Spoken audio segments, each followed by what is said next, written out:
Hello students, welcome back to Magnet Brains. I am Adarsh Tiwari और हम कर रहे हैं सॉल्व क्लास 12 मैथमेटिक्स की बुक आर डी शर्मा को।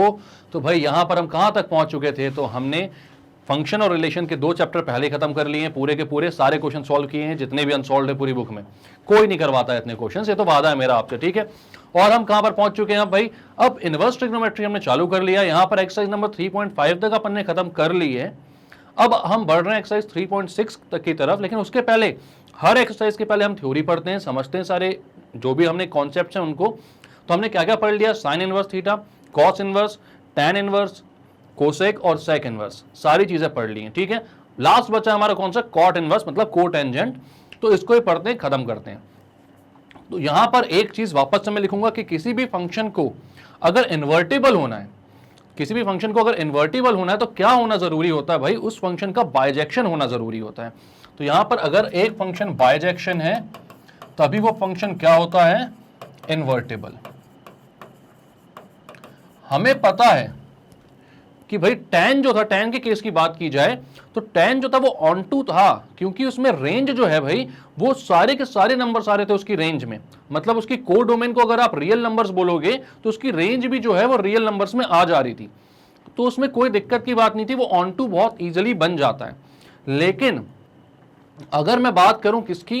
कॉट की, तो ये भी जो है, अब यहां पर लेकिन नहीं बोलना चाहिए था वैसे मुझे, क्योंकि लेकिन मैं सेक और कोसेक के लिए बोलना चाह रहा था। वो जो थे साइन और कॉस के लिए वो मैनी वन और इनटू फंक्शन होते थे, वो ऑन टू नहीं होते थे। टैन बस जो था वो मैनी वन तो था लेकिन इनटू नहीं था, ऑन टू था। कॉट जो है वो भी उसके तरह ही है। यहां पर आपको पता है कॉट जो होता है भैया, कॉट की वैल्यू होती है cos x upon sine x. तो आपको यह पता है कि जीरो कब होगा? जीरो कब होगा? जब cos x क्या होगा? जीरो, मतलब पाई बाय 2 पर। और यह पता है कि अनडिफाइंड कब होगा? ये अनडिफाइंड कब होगा? जब साइन एक्स होगा जीरो। तो साइन एक्स जीरो कब कब होता है भाई? इंटीग्रल मल्टीपल ऑफ पाई पर होता है। अपन को पता है या तो जीरो पे होगा या फिर पाई पर होगा, माइनस पाई पर होगा, और इंटीग्रल मल्टीपल ऑफ पाई पर साइन क्या होगा? जीरो होता जाएगा। तो यहां पर आपको अगर कॉट को अनडिफाइंड होने से बचाना है तो इसके डोमेन में आपको इंटीग्रल मल्टीपल ऑफ पाई नहीं देना है। ऑब्वियस सी बात है। तो आप यहां पर बोलते हो इसकी डोमेन क्या होगी? तो डोमेन होगी भाई r minus n pi, where n is integral multiple of pi, ठीक है। तो यहां पर डोमेन आपने बोला कि r माइनस एन पाई है, और इसकी रेंज जो होती है वो तो r होती है भाई। तो अगर मैं बोलता हूं कोसेक कॉट मेरा फंक्शन कैसा है, तो आप बोलोगे कॉट जो है ये r माइनस एन पाई से where n belongs to integer है, r minus n pi where n belongs to integer से लेकर r तक है अगर फंक्शन, तो आप क्या बोलोगे कि भाई यहां पर कोडोमेन और रेंज जो है वो सेम ही है। तो आप ये बोलोगे कि मैनी वन फंक्शन होगा, वो अलग बात है, वो देखेंगे अभी अपन, लेकिन ये ऑन टू तो होगा, ठीक है। तो यहां पर आप बोलोगे range equals to codomain, therefore cot is onto function।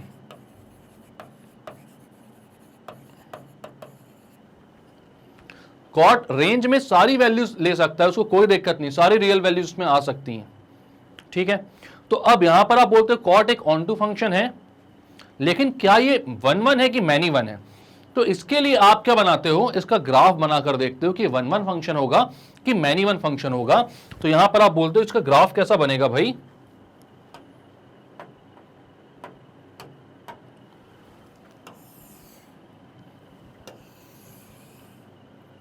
तो आपने बोला भाई जीरो कब होता है? ये जीरो कब होता है? तो ये होता है भाई पाई बाय 2 पर, क्योंकि कॉस वहां पर जीरो होता है, तो ये पाई बाय 2 पर जीरो हो गया। और ये जो फंक्शन है अपना, जब जीरो हम इनपुट देंगे तो ये इंफिनिटी को अप्रोच करेगा,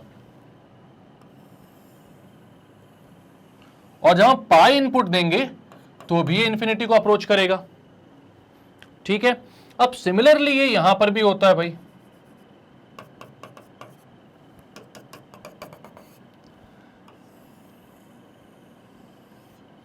और यहां आगे भी आप बना सकते हो 2 पाई तक के लिए।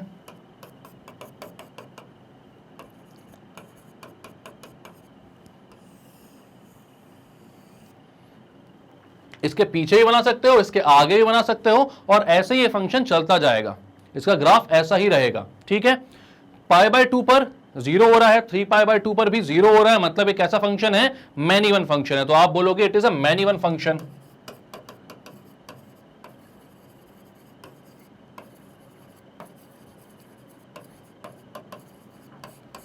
तो यहां पर एक बात क्लियर हो गई कि भाई ऑन टू है, लेकिन ये है तो मैन इवन, मतलब बायजेक्शन नहीं है। और अगर बायजेक्शन नहीं है तो ये इन्वर्टिबल नहीं है। तो इसको क्या करना पड़ेगा, इसके डोमेन को हमें क्या करना पड़ेगा, रिस्ट्रिक्ट करना पड़ेगा। इसके डोमेन को हम उस जगह पर रिस्ट्रिक्ट करेंगे जहां पर ये फंक्शन मैन इवन ना होकर सिर्फ 1 1 हो, मतलब कि डिफरेंट इनपुट्स पर हमें सेम आउटपुट ना मिले, डिफरेंट इनपुट पर हमें डिफरेंट आउटपुट्स ही मिले। और ऐसा करने के लिए हम क्या करते थे, हर वीडियो को अगर आपने फॉलो किया होगा तो आपको ये बात पता होगी कि ऐसा करने के लिए हम ग्राफ का वो सेक्शन सेलेक्ट करते हैं जहां पर इसका जो डायरेक्शन है वो चेंज नहीं हो रहा है, मतलब रिवर्स नहीं हो रहा है, वापस से टर्न नहीं हो रहा है ग्राफ जहां पर टर्न नहीं हो रहा है। ठीक है, तो यहां पर मैं बोलता हूं अगर मैं 0 से लेकर पाए तक की बात करूं, 0 से पाए के बीच में ये भाई डिक्रीज हो रहा है और डिक्रीज होते जा रहा है, इसमें कोई दिक्कत नहीं। यहां पर डिफरेंट इनपुट्स पर डिफरेंट आउटपुट्स ही मिलेंगे। हालांकि आप पाई से लेके 2 पाई के बीच भी ले सकते हो, लेकिन हमको पता है कि हम क्या करते हैं, प्रिंसिपल वैल्यूड जो ब्रांच होती है उसी को लेते हैं। ठीक है, तो यहां पर हमने प्रिंसिपल वैल्यूड ब्रांच किसको बोली, 0 से पाई तक के बीच में। तो यहां पर आप क्या बोलोगे कि अगर इसका डोमेन जो है कॉट का, मैं डोमेन सेट कर देता हूं कितना, 0 से पाई, 0 और पाई दोनों को इंक्लूड मत करो वरना क्या हो जाएगा, ये अनडिफाइंड हो जाएगा। तो आप बोलते हो 0 से पाई अगर मैं इसका डोमेन सेट कर देता हूं तो ये जो फंक्शन है वो क्या हो जाएगा, तो ये फंक्शन हो जाएगा भैया अपना एक 1 1 ऑन टू फंक्शन। तो आप बोलोगे cot from 0 to pi to R, मतलब डोमेन 0 to पाई है और इसका जो को डोमेन है वो आर है, और एक ऐसा फंक्शन हो जाएगा अब 1 1 एंड ऑन टू। 1 1 भी है, ऑन टू भी है, तो ये फंक्शन कैसा हो गया, बायजेक्शन हो गया। तो आप बोलोगे therefore cot is now invertible.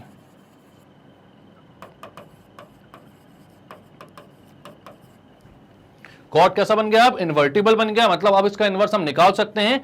अब हम इसको सॉल्व करेंगे, अब हम इसका ग्राफ बनाएंगे एंड इसके एक्सरसाइज को सॉल्व करेंगे, किसकी, कॉट इनवर्स एक्स की, क्योंकि अभी हमने इसको क्या बना लिया, एक बायजेक्शन और एक invertible function.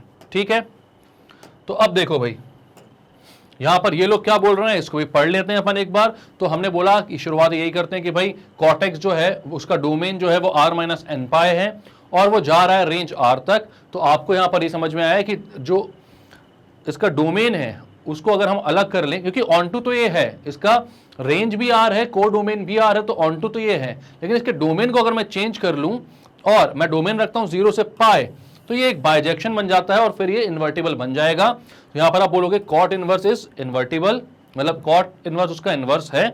Cot inverse x को थीटा बोल सकते हो आप, ठीक है, और कॉट थीटा को एक्स बोल सकते हो 0 to पाई के लिए।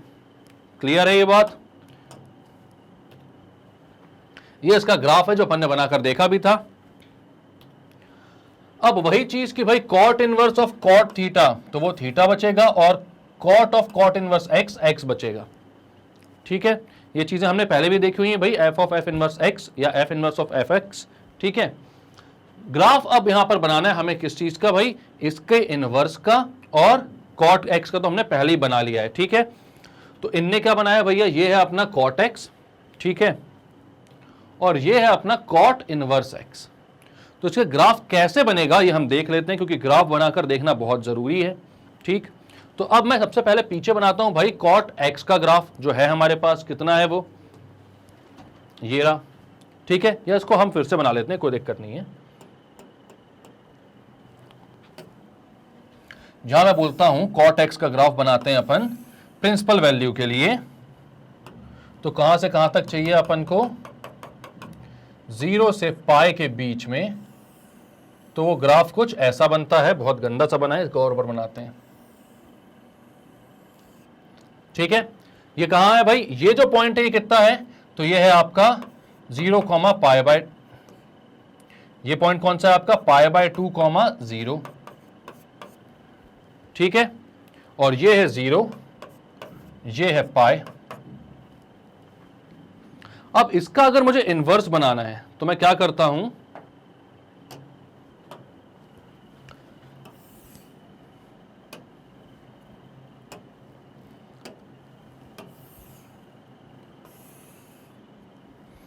एक्स एक्सिस के इनपुट को y पर लेता हूं और y के इनपुट्स को x पर लेता हूं। तो हमें यहां पर पता है भाई ये जो r में जा रहा है, ठीक है, और यहां पर क्या है 0 पाई बाय 2 और पाई। तो x में जो है 0 पाई बाय 2 और पाई, इसको मैं बनाता हूं यहां पर y में 0 पाई बाय 2 एंड पाई। और यहां पर मैंने x के परपेंडिकुलर एक लाइन खींची थी, तो इधर पे मैं y के परपेंडिकुलर एक लाइन खींचता हूं पाई पे। इसके बाद ये जो फंक्शन था हमारा, ये कहां पर बन रहा था भाई, ये पाई बाय 2 0 पे क्या हो रहा था, 0 को टच कर रहा था, मतलब ये एक्स एक्सिस को टच कर रहा था। तो यहां पर वो किसको टच करेगा, वाई एक्सिस को टच करेगा, क्योंकि यहां पर जो ऑर्डर्ड पेयर है वो रिवर्स हो जाते हैं। यहां पाई बाय 2 0 है तो यहां पर आएगा 0 पाई बाय 2। तो ये 0 था, ये पाई बाय 2 था, और ये कितना है, पाई है। तो ये हो जाएगा ये पॉइंट कितना, 0 पाई बाय 2, और हमारा ग्राफ जो है वो उसको ही टच करेगा। ठीक है, अब यहां पर देखो कि ये जो फंक्शन है भाई पाई बाय 2 से पाई के लिए कहां जा रहा है और 0 से पाई बाय 2 के लिए किधर जा रहा है। ठीक है, तो 0 से पाई बाय 2 के लिए हमें यह पता था कि यहां पर जब मैं इनपुट दे रहा हूं तो 0 पे क्या हो रहा था, इन्फिनिटी हो रहा था, और पाई पे भी क्या हो रहा था, इन्फिनिटी को टेंड कर रहा था। मतलब कि पाई पे इन्फिनिटी को टेंड करेगा और 0 पे भी इन्फिनिटी को टेंड करेगा। इन्फिनिटी होगा नहीं बट टेंड करेगा। तो इसका ग्राफ जो है वो कुछ ऐसा बनेगा। ठीक है, तो ये है आपका किसका ग्राफ भाई, कॉट इनवर्स एक्स का।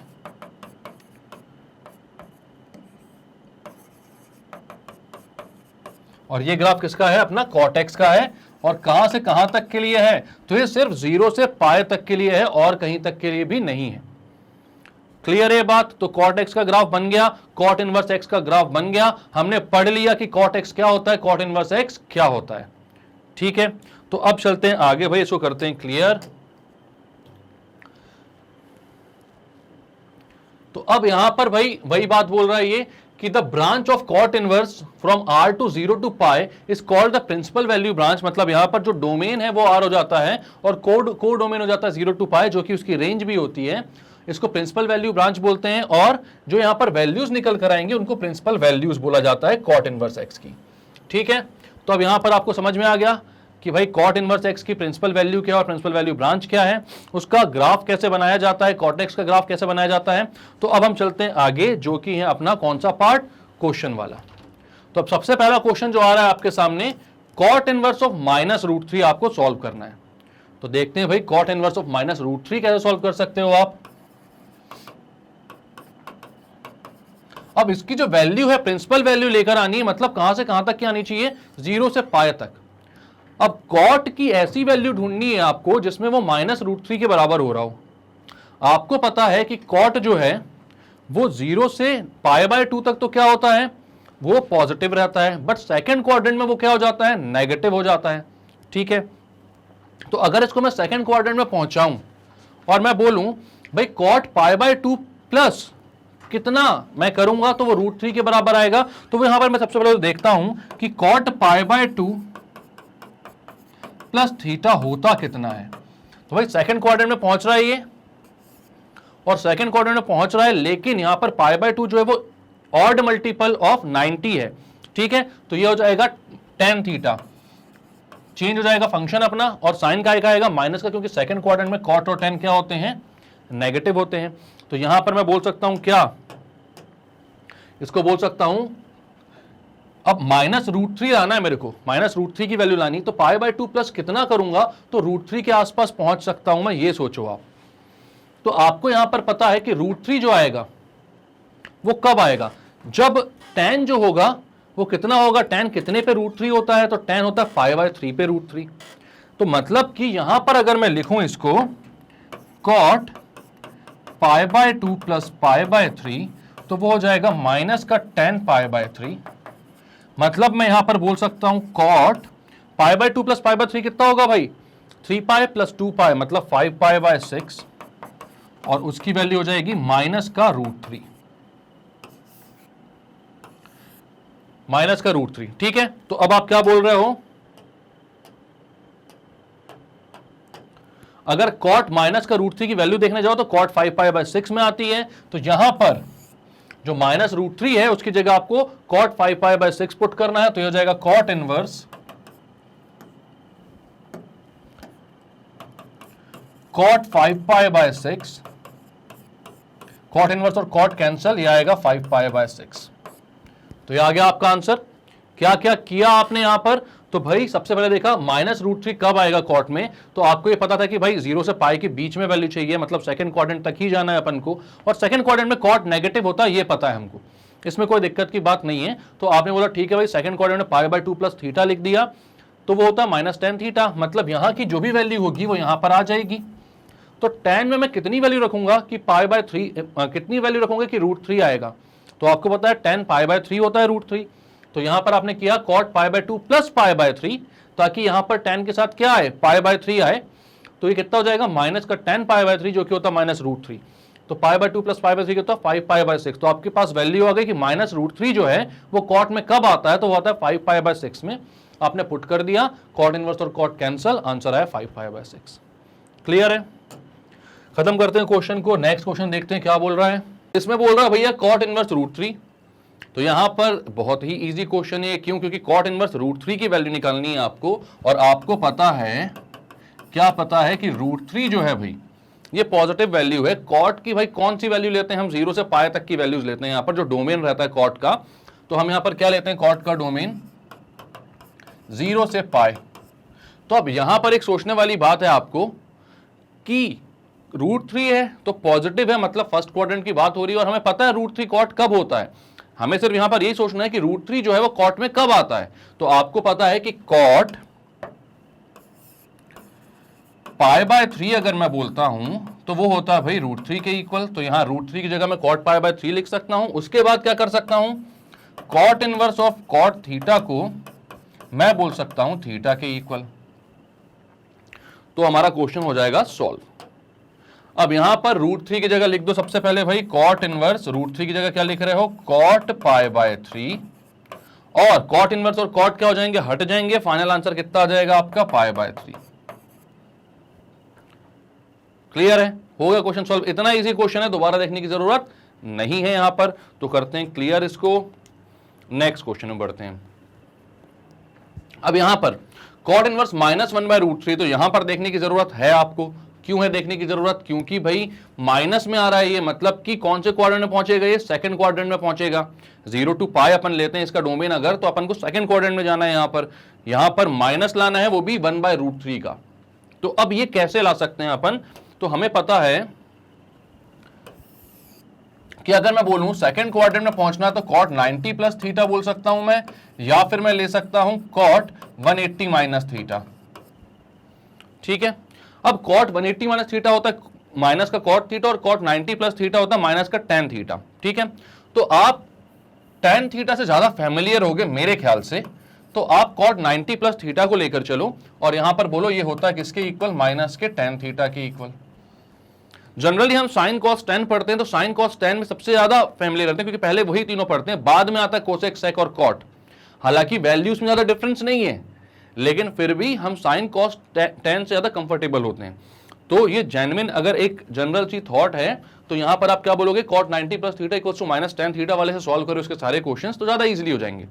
बाकी आप चाहो तो 180 माइनस थीटा बोलोगे तो भी सेकंड क्वाड्रेंट में पहुंचोगे, और 180 में कॉट चेंज नहीं होगा तो cot थीटा की ही वैल्यू दे देगा आपको, तो वैसे भी कर सकते हो। ठीक है, यहां पर अपन को ध्यान देना है कि -tan थीटा तो ये आ गया, माइनस का साइन आ गया, लेकिन थीटा जो है वो कितना होगा कि tan थीटा जो है वो 1/√3 के इक्वल हो।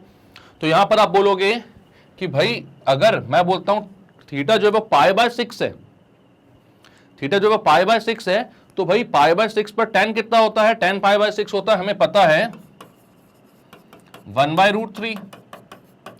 तो यहां पर अगर मैं बोलूं cot pi by 2 plus pi by 6, 90 को मैंने पाई बाय 2 बोल दिया रेडियंस में, और उसमें पाई बाय 6 को ऐड कर दिया, थीटा पाई बाय 6 हो गया, तो ये होगा माइनस का tan पाई बाय 6 के इक्वल।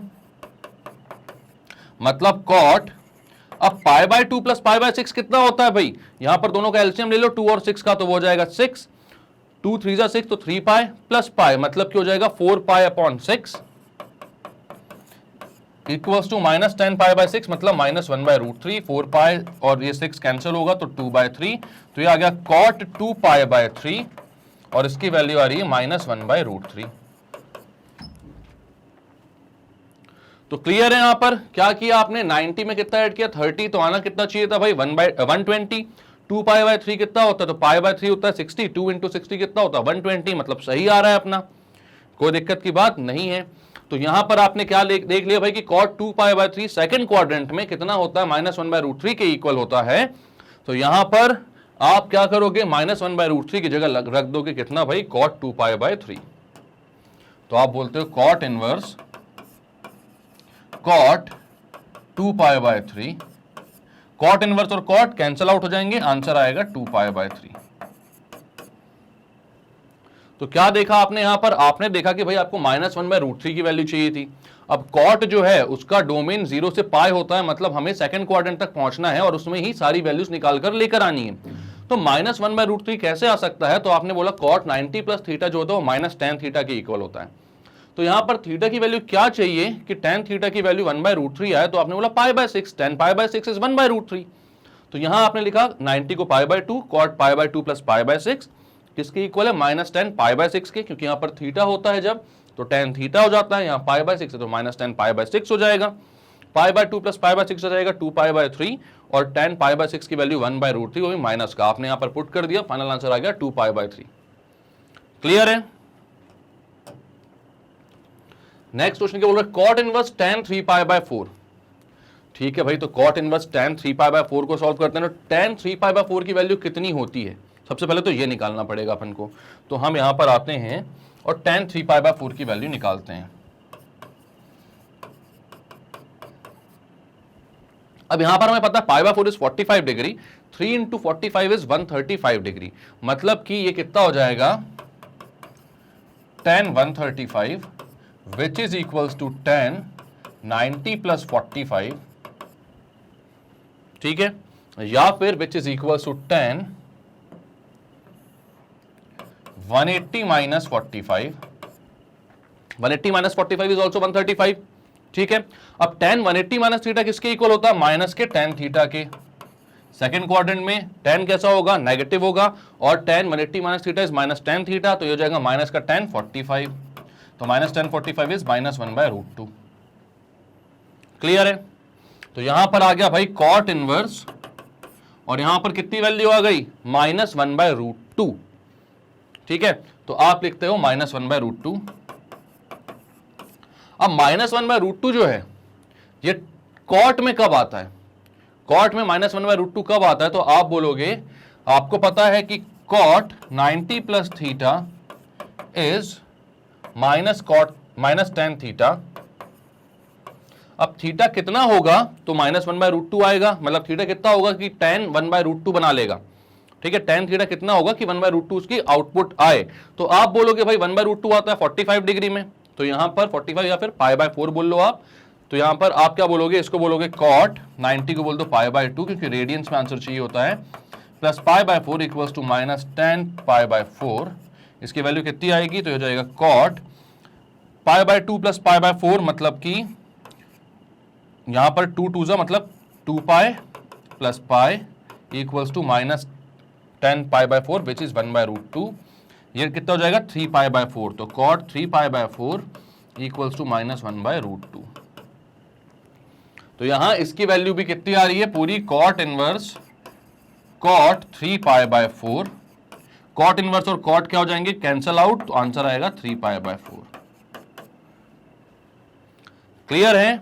क्या हुआ यहां पर भाई हमें बोला गया कि tan 3 पाई बाय 4 है, आप ब्रैकेट के अंदर इसकी वैल्यू निकालो सबसे पहले। तो आपने बोला tan 3 पाई बाय 4 मतलब tan 135 डिग्री, मतलब कि 90 प्लस 45 डिग्री, 90 प्लस 45 है तो माइनस का कॉट 180 माइनस 45 कर लो, एक ही बात होगी, क्योंकि कॉट 45 या tan 45 वहां पर वैल्यू एक ही होती है भाई, और वो कितनी होती है tan 45 इज 1, कहां से 1 बाय रूट 2 करके बैठे हैं अपन, -1, ठीक है, वो कॉस का हो गया, हो जाता है कई बार, यहां पर भी -1।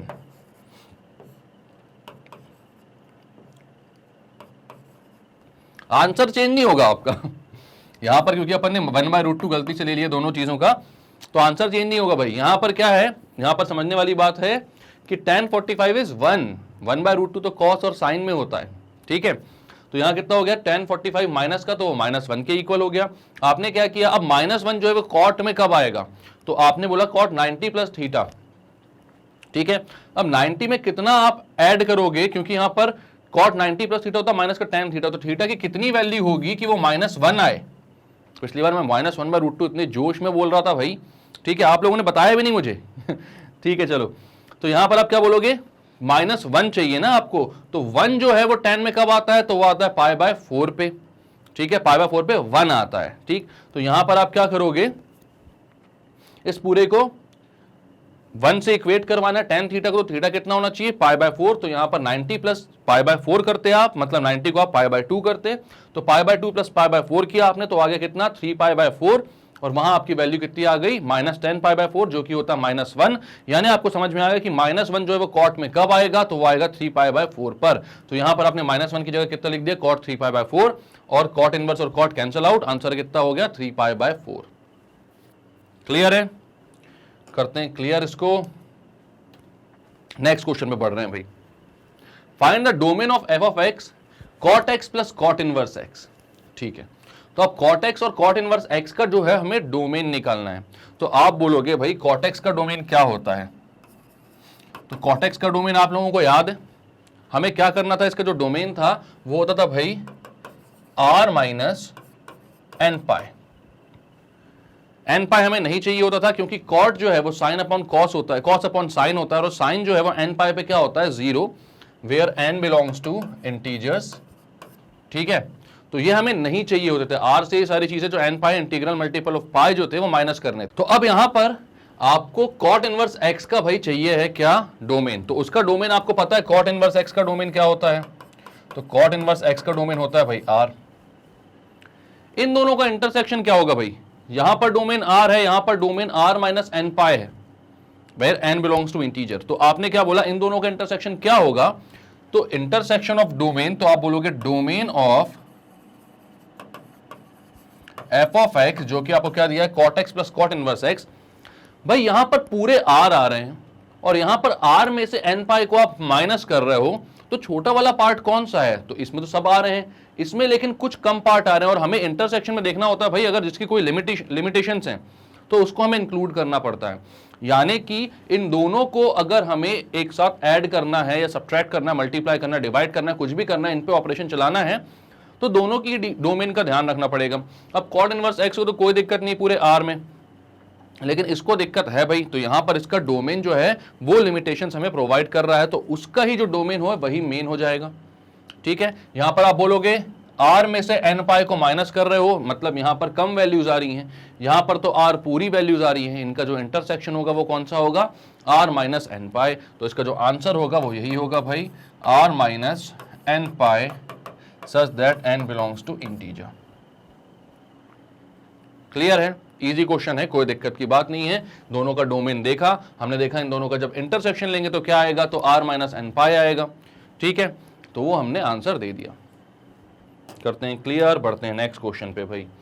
तो अब क्या बोल रहा है, evaluate each of the following. तो यहां पर cot inverse 1/√3 minus cosec inverse -2 plus sec inverse 2/√3 है। तो हम सबको एक एक करके निकालते हैं, सबकी वैल्यूज, एंड देन फिर इस इक्वेशन में रख देंगे और फाइनल आंसर निकाल लेंगे, ठीक है। तो पहले cot इनवर्स 1/√3 को निकालता हूं मैं। cot इनवर्स 1/√3 है। अब cot में 1/√3 कब आता है, तो वो आता है π/3 पर, ठीक है, π/3 पर। तो आप बोलते हो cot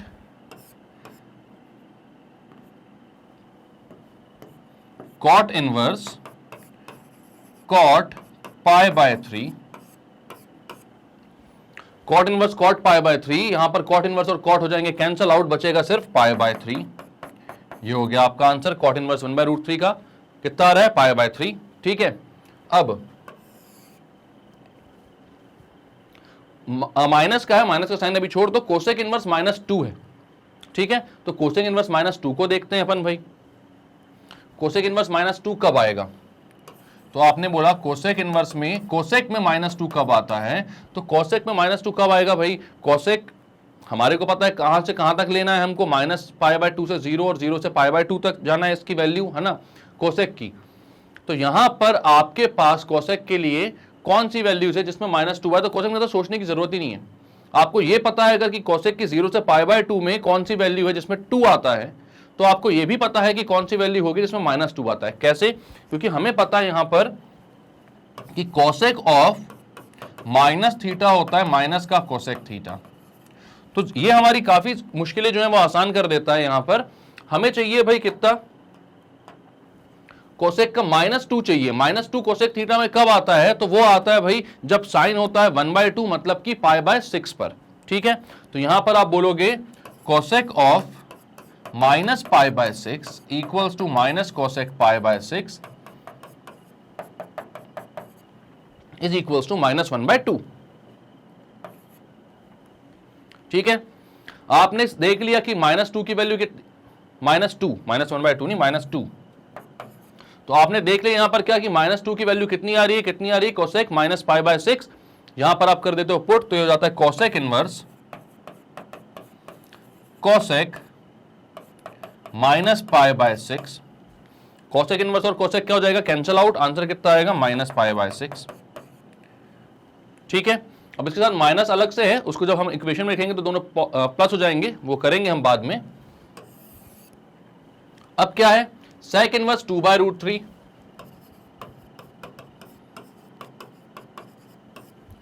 सेक में भैया 2/√3 कब आता है? तो आप बोलोगे सेक में 2/√3 जब कॉस में √3/2 मतलब π/6 पर। तो आप यहां पर बोलते हो सेक इनवर्स सेक π/6। सेक इनवर्स और सेक क्या हो जाते हैं? कैंसल आउट, बचता कितना? सिर्फ π/6। तो ये आ जाता है आपका आंसर। अब पूरे फंक्शन को एक साथ लिख दो भाई, जो भी दिया हुआ था आपको। क्या दिया हुआ था? Cot inverse 1/√3 minus cosec inverse -2। तो आप लिखते हो cot inverse 1/√3 minus cosec inverse -2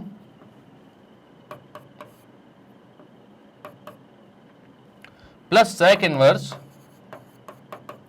2/√3। ठीक है, अब आपको क्या करना है? इन सारी वैल्यूज को एक साथ रख देना है जो अपन ने निकाली है। तो पहला है π/3, तो π/3 रखो कॉट इनवर्स 1/√3 की जगह। फिर साइन है भाई माइनस का, तो माइनस के साथ आप क्या रखोगे? कोसेक इनवर्स -2 की वैल्यू कितनी आई थी? -π/6, तो वहां पर -π/6 रख दो। प्लस सेक इनवर्स 2/√3 की वैल्यू है π/6, ये हो जाएगा π/3 minus into minus plus π/6 plus π/6। तो कितने π/6 हो गए? 2π/6 हो गए। तो हो जाएगा π/3 प्लस 2 इंटू π/6, 2 1 जा 2 3 जा, तो ये कितना हो गया? π/3 प्लस π/3, मतलब आंसर आ गया 2π/3। क्लियर है? क्या क्या किया अपन ने इस क्वेश्चन में भाई? तो आपको पहले दिया था कॉट इनवर्स 1/√3, ठीक है, उसकी आपने वैल्यू निकाली कैसे कि 1/√3 की वैल्यू कब आएगी? तो कॉट π/3 पर आएगी। तो कॉट इनवर्स कॉट π/3 कितना हो गया? π/3। क्लियर है? इसके बाद कोसेक इनवर्स -2 के पास गए आप, तो -2 आपने देखा भाई कोसेक का माइनस थीटा जो होता है वो माइनस कोसेक थीटा के बराबर होता है। तो -2 कब आएगा? तो आपको पता है कोसेक π/6 जो होता है वो 2 के इक्वल होता है। तो माइनस का कोसेक π/6 जो होगा वो -2 के इक्वल होगा। माइनस का कोसेक π/6 कब मिलेगा? जब कोसेक -π/6 होगा। तो ये हो गया -2। तो आपने यहां पर -2 की जगह कोसेक -π/6 रख दिया। कोसेक इनवर्स और कोसेक क्या होगा? कैंसिल आउट, आंसर आया π/6, वो भी माइनस का। इसके बाद आप गए किस पे? सेक इनवर्स 2/√3 पर। आपको पता है सेक 2/√3 कब होता है? जब कॉस होता है √3/2 मतलब कि π/6 पर। तो यहां पर सेक π/6 और सेक इनवर्स हो गए कैंसिल आउट, बचा कितना? π/6। सारी वैल्यूज आपने इक्वेशन में पुट करी। माइनस का π/6 आया था कोसेक इनवर्स के साथ, और -1 पहले भी था, तो दोनों क्या हो गए? माइनस और माइनस प्लस हो गए। सबको ऐड किया, फाइनल आंसर आया 2π/3। क्लियर है?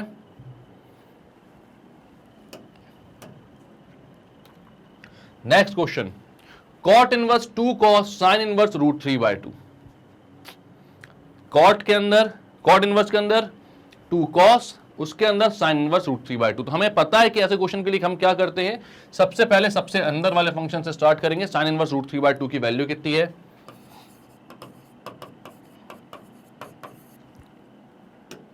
आपको पता है साइन π/3 जो है वो रूट 3/2 के इक्वल होता है। तो यहां आप लिखते हो sine inverse sine π/3, sine inverse और साइन हट जाएंगे, आंसर आएगा π/3। ठीक है, तो यहां पर π/3 आ गया। अब ये फंक्शन कैसा बन गया मेरे लिए, तो मैं बोलूंगा अब ये हो गया cot inverse 2 cos sine inverse root 3/2 के पूरे की जगह कितना आ गया, π/3। तो आप लिख देते हो π/3। ये हो गया कॉट इनवर्स cos π/3 की वैल्यू कितनी होती है, वो होती है 1/2। तो यहां पर आप लिखोगे 2 × 1/2, 2 से 2 कैंसिल, ये आ गया कॉट इनवर्स 1। अब कॉट जो है वो 1 कब होता है, तो वो होता है π/4 पर। तो यहां पर मैं लिखता हूं cot inverse cot π/4, cot inverse और कॉट कैंसिल, आंसर आया π/4। क्लियर है। तो क्या क्या किया भाई अपन ने, cot inverse 2 cos sine inverse root 3/2। ठीक है, आपने किया sine inverse root 3/2। Sine inverse root 3/2 कब आएगा, तो वो आएगा भाई π/3 पर। साइन मतलब साइन रूट 3/2 कब आएगा, π/3 पर। तो रूट 3/2 की जगह आपने साइन π/3 लिख दिया, साइन इनवर्स और साइन कैंसिल आउट, आंसर आया π/3। देन आपने इस पूरे की जगह पर π/3 पुट किया, तो 2 cos π/3 हो गया। cos π/3 होता है 1/2, 2 से 2 कैंसिल, 1 बचा।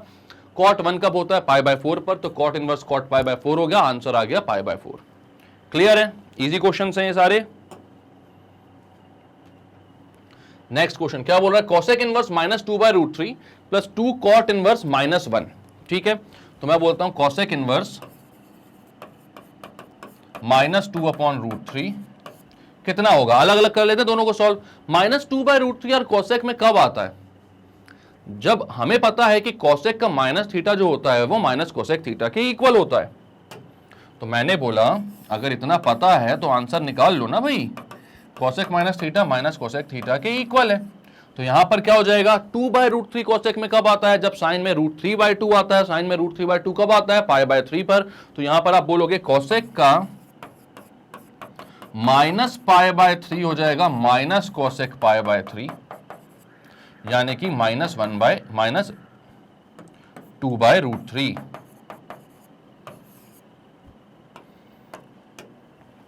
मतलब -2/√3 की जगह आपको क्या पुट करना है, कोसेक का माइनस π/3। तो ये कितना हो जाएगा, कोसेक इनवर्स कोसेक ऑफ -π/3। ये हो जाएगा कोसेक इनवर्स और कोसेक कैंसिल आउट, बचेगा सिर्फ -π/3। क्लियर है, -π/3 आ गया यहां से। अब कॉट इनवर्स -1 को निकालने आते हैं अपन। तो अपन ने बोला भाई 2 कॉट इनवर्स -1। अब कॉट इनवर्स में -1 लाना है अपन को, मतलब सेकंड क्वाड्रेंट में पहुंचना है अपन को। तो मैंने बोला भाई सेकंड क्वाड्रेंट में पहुंचना है, यानी कि कॉट 90 प्लस थीटा लगाना पड़ेगा, जो कि होता है -10 थीटा। तो आपने बोला कॉट 90 प्लस थीटा -10 थीटा होता है, यहां पर थीटा की कितनी वैल्यू रखूंगा कि आंसर -1 आएगा, तो वो होगा π/4। तो आपने बोला कॉट 90 प्लस π/4 मतलब π/2 प्लस π/4, रेडियंस की बात करते हैं ना अपन, is equals to -10 π/4 which is equals to 1 ultimately. ठीक है, तो π/2 प्लस π/4 कितना हो जाएगा, तो यहां पर कर लो भाई ऐड इसको, ये हो जाएगा 2π प्लस π/4, यानी कि कॉट 3π/4। तो भाई कॉट 3π/4 आ गया किसका, -1 की वैल्यू, तो वहां पर पुट कर देते हैं हम। तो कितना हो जाएगा, 2 कॉट इनवर्स कॉट 3π/4, कॉट और कॉट कैंसल, ये आ गया 2 × 3π/4, 2 1 जा 2 2 जा, आंसर आया 3π/2। और यहां कितना था भाई -π/3। तो आपको क्या करना है, आप 3π/2 और -π/3 को ऐड करना है। ठीक है, तो आप लिखते हो 3π/2 -π/3। ठीक है, क्योंकि 2 कॉट इनवर्स -1 की वैल्यू आ रही 3π/2 और कोसेक इनवर्स माइनस 2/√3 की वैल्यू आ रही है माइनस का π/3। दोनों को ऐड करो, दोनों का एलसीएम आ गया भैया 6, 3 3 9 पाई माइनस 2 पाई मतलब कि 7 π/6। ये आपका फाइनल आंसर। ठीक है, क्या क्या किया इस क्वेश्चन में आपने, तो आपको दिया था cosec inverse minus 2/√3 plus 2 cot inverse -1। तो यहां पर आपने सबसे पहले कोसेक इनवर्स माइनस 2/√3 की वैल्यू निकाली। हमें ये पता है कि कोसेक का माइनस थीटा जो होता है वो माइनस का कोसेक थीटा के इक्वल होता है। 2/√3 जो है वो कब आता है कोसेक में, ये अगर आप पता कर लो तो हमें वैल्यू आ जाती है। तो हमने बोला भाई कोसेक में अगर π/3 रखता हूं तो वो 2/√3 होता है, तो अगर माइनस π/3 रखूंगा तो माइनस का 2/√3 हो जाएगा। तो मैंने बोला माइनस 2/√3 कितना होगा, कोसेक माइनस π/3। ठीक है, साइन और कोसेक में यही बहुत इजी चीज रहती है, इसमें क्वाड्रेंट वाड्रेंट देखने की जरूरत नहीं है अपन को। अपन डायरेक्टली क्या रख देते हैं, साइन का minus theta equals to minus sine theta, cosec का minus theta equals to minus cosec theta. तो वहां पर ये बहुत इजीली सॉल्व हो जाता है। ठीक है, माइनस 2/√3 की वैल्यू हो गई कोसेक की माइनस π/3, पुट किया, कोसेक इनवर्स और कोसेक कैंसिल आउट हो गए, बचा कितना माइनस π/3। ठीक है, कैंसिल आउट हो गए, मैं ऐसे बोल देता हूं, ये एक्चुअल में आपको कैंसिल नहीं करने हैं, हमें पता है इसकी प्रॉपर्टीज हैं ये, इसलिए हम कोसेक इनवर्स कोसेक थीटा को थीटा लिख देते हैं, या साइन इनवर्स साइन थीटा को थीटा लिख देते हैं। ठीक है, अब यहां पर क्या प्रॉपर्टीज हैं, सारी चीजें पढ़ाई हुई हैं आपको, फंक्शन भी अच्छे से पढ़ाया हुआ है, तो उसमें आपको पता है ये क्या है। ठीक है, 2 कॉट इनवर्स -1 था दूसरा वाला, तो कॉट इनवर्स में -1 कब आएगा, आपको पता है कॉट 90 प्लस थीटा होता है माइनस का tan थीटा, मतलब यहां पर थीटा की ऐसी वैल्यू रखो कि tan जो है वो tan थीटा की जो वैल्यू है वो 1 के इक्वल आ जाए।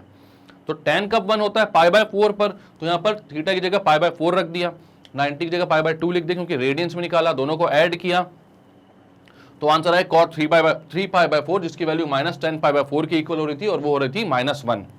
ठीक है, -1। अब दोनों की वैल्यू आ गई, कॉट इनवर्स कॉट 3π/4 लिखा मैंने, तो कॉट इनवर्स और कॉट कैंसिल, 2 से जब 3π/4 मल्टीप्लाई हुआ तो 3π/2 हो गया, 3π/2 और माइनस π/3 था, दोनों को जब हमने ऐड किया तो आंसर है 7π/6। क्लियर है, क्लियर करते हैं, बढ़ते हैं आगे। तो नेक्स्ट क्वेश्चन क्या बोल रहा है भाई, tan inverse -1/√3 cot inverse 1/√3 tan inverse sine minus π/2, तीनों को अलग अलग सॉल्व करते हैं। ठीक है, सबसे पहले देखते हैं tan इनवर्स -1/√3। तो भाई इसका डोमेन क्या होता है, अपन को कहां से कहां तक चाहिए रहती है tan इनवर्स की वैल्यू, तो वो चाहिए रहती है -π/2 से π/2 के बीच में। ठीक है, तो आप क्या बोलोगे, यहां पर tan इनवर्स -1/√3 है, तो इसकी वैल्यू कब -1/√3 कब होगी, तो -π/2 से π/2 के बीच में। आपको यह भी पता है कि tan में भी क्या होता है भाई, tan ऑफ माइनस थीटा जो होता है वो माइनस tan थीटा के इक्वल होता है। ठीक है, तो अब यहां पर आप क्या बोलते हो भाई, tan -1/√3 चाहिए, तो 1/√3 कब आता है tan में, वो आता है π/6 पर, तो यहां पर कितना हो जाएगा, tan -π/6 equals to minus tan π/6 equals to -1/√3। तो यहां भाई tan -π/6, तो आंसर कितना आया इसका, tan -π/6 किसकी, -1/√3 की वैल्यू है, तो यहां पर लिखते हो आप tan inverse tan -π/6, tan inverse और tan कैंसल आउट, बचा कितना -π/6। अब आप आते हो cot इनवर्स 1/√3 पर, तो भाई cot इनवर्स 1/√3, कॉट में 1/√3, ये तो पॉजिटिव ही है, तो यहां पर तो आपको दूसरे किसी क्वाड्रेंट में जाने की जरूरत भी नहीं है, कुछ और माइनस लगाने की जरूरत भी नहीं है। तो कॉट में 1/√3 कब आता है, तो वो आता है π/3 पर। ठीक है, तो यहां पर आप लिखोगे cot inverse cot π/3, cot inverse और कॉट कैंसल आउट, आंसर आया π/3। अब आगे आते हैं अपन किस पे भाई, tan इनवर्स साइन माइनस π/2 पर। ठीक है, तो हम लिखते हैं tan इनवर्स साइन माइनस π/2। हमें पता है, क्या पता है भाई, कि साइन अगर माइनस का है, मतलब साइन माइनस थीटा है तो माइनस का साइन थीटा आता है उसमें आंसर। ठीक है, तो साइन का minus theta is minus sine theta. अब आप बोलते हो कि ठीक है, तो यहां पर कितना हो जाएगा, -π/2 है, तो आप बोलोगे sine -π/2 is minus sine pi by 2 equals to 1, -1। Sine pi by 2 कितना होता है? 1 होता है, तो ये कितना हो जाएगा? -1 के इक्वल।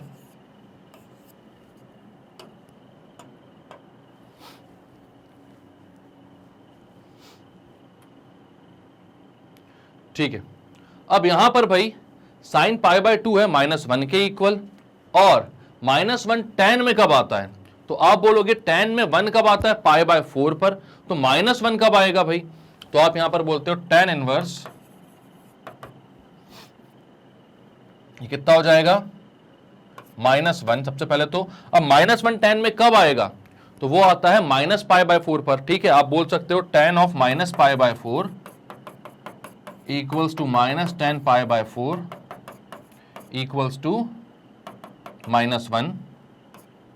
तो यहां पर आप लिख सकते हो tan -π/4, तो हो जाएगा tan इनवर्स tan -π/4। ठीक है, और tan इनवर्स और tan हो जाएंगे कैंसल आउट, तो बचेगा कितना? -π/4। तो यहां पर फाइनल इसका कितना आ रहा? -π/4। यहां पर देखो tan इनवर्स -1/√3 चाहिए था आपको। -1/√3 कहां पर आएगा? tan में आपको ये देखना था। तो आपने क्या किया भाई? आपने देखा 1/√3 कब आता है tan में? तो वो आता है π/6 पर। ठीक है, तो tan ऑफ -θ इज -tan θ, तो आपने बोला tan का -π/6 क्या हो जाएगा? -tan π/6 के इक्वल हो जाएगा, तो वो हो जाएगा -1/√3 के इक्वल। तो आपने बोला कि ठीक है भाई, तो यहां पर मैंने -π/6 रख दिया, और ये हो गया -1/√3 की इक्वल, तो tan इनवर्स tan -π/6 हो गया। ठीक है, तो यहां पर tan इनवर्स और tan कैंसिल आउट, आया -π/6। इसके बाद cot इनवर्स 1/√3 चाहिए था। तो cot 1/√3 कब होता है? तो cot 1/√3 होता है भाई π/3 पर। ठीक है, cot 1/√3 होता है π/3 पर, तो यहां पर आपने π/3 लिख दिया। cot इनवर्स ऑफ cot π/3, तो π/3 आ गया, और यहां पर आ गया -π/4। तो टोटल कितना आ गया इसका? तो आप तीनों को ऐड करना है आपको। तो यहां पर करना है -π/6 प्लस π/3 -π/4। इन दोनों को ऐड करके कितना आएगा भाई? ये आएगा -π/6 -π/4। π/3 माइनस π/4 कितना होगा? यहां पर जब आप इनका एलसीएम लोगे तो हो जाएगा 6, ये हो जाएगा -π, ये हो जाएगा 2π, तो π/6 प्लस का आएगा, ये हो जाएगा π/6 माइनस π/4। इनका एलसीएम ले लो भाई, तो ये कितना हो जाएगा? 6 और 4 का एलसीएम हो जाएगा भाई 12, 6 2 12, तो 2π माइनस 4 3 12, तो 3π। इसका आंसर आ गया -π/12। तो क्लियर है क्या क्या किया आपने? तो शुरुआत से देख लो भाई। सबसे पहले आपने देखा कि tan इनवर्स -1/√3 है, तो tan इनवर्स -1/√3 को आपने बोला कि -1/√3 कब आएगा? तो tan का -θ होता है, माइनस का tan थीटा, तो वहां पर आपने tan -π/6 लिख दिया, क्योंकि π/6 आपको पता है π/6 पर 1/√3 होता है tan।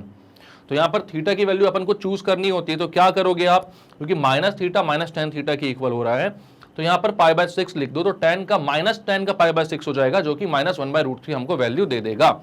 तो आपने बोला यहां पर -1/√3 की जगह आप tan -π/6 लिखते हो।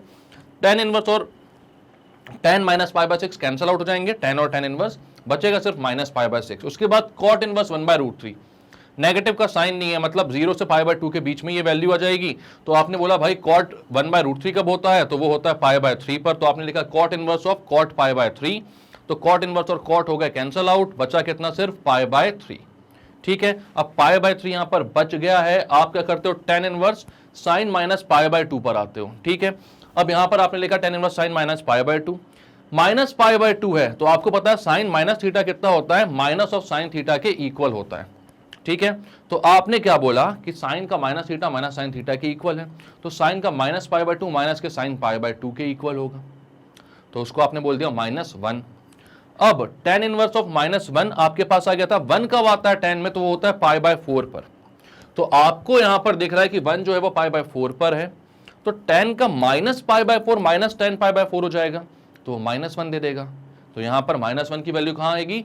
tan के -π/4 पे, तो -1 की जगह आपने tan -π/4 रख दिया। tan इनवर्स और tan कैंसिल हो गए, -π/4 आया, तीनों को ऐड कर दिया, फाइनल आंसर आया आपका -π/12। क्लियर है? तो करते हैं क्लियर, बढ़ते हैं नेक्स्ट पे भाई। तो अब आपकी एक्सरसाइज नंबर 3.6 हो चुकी है पूरी तरीके से क्लियर।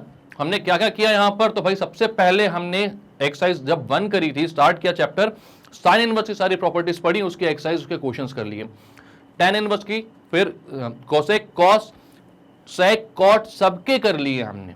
तो सारे 6 एक्सरसाइज हैं और 6 अपने ट्रिग्नोमेट्रिक फंक्शन होते हैं, इनवर्स ट्रिग्नोमेट्रिक फंक्शन भी 6 होते हैं। इन पूरे को हमने कर लिया है खत्म।